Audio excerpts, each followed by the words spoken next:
Kamusta mga kabasketbolista? Dinaig ng FEU Lady Tamaraos ang Adamson Lady Falcons 67-64.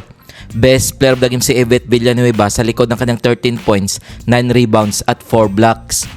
Tinambakan naman ng DLSU Lady Archers ang UA Lady Warriors 74-46. Best player of the game si Bernice Paraiso matapos kumana ng 13 points, 10 rebounds at 4 steals. Kung bago ka pa lamang sa channel na to, mag-like na at subscribe. Heto ang team standings as of October 12, 2024. NU Lady Bulldogs 7 wins, 0 loss. UST Growling Tigresses 6 wins, 1 loss. Adamson Lady Falcons 5 wins, 3 losses. Ateneo Blue Eagles 4 wins, 3 losses. Kung umabot ka dito sa video na to, mag-like na at subscribe. UP Fighting Marons 3 wins, 4 losses.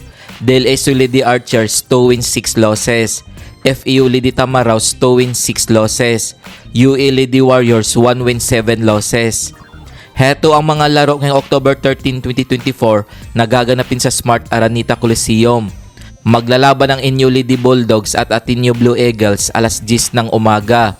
Magharap naman ang UST Growling Tigresses at UP Fighting Marons alas 12 ng tanghali.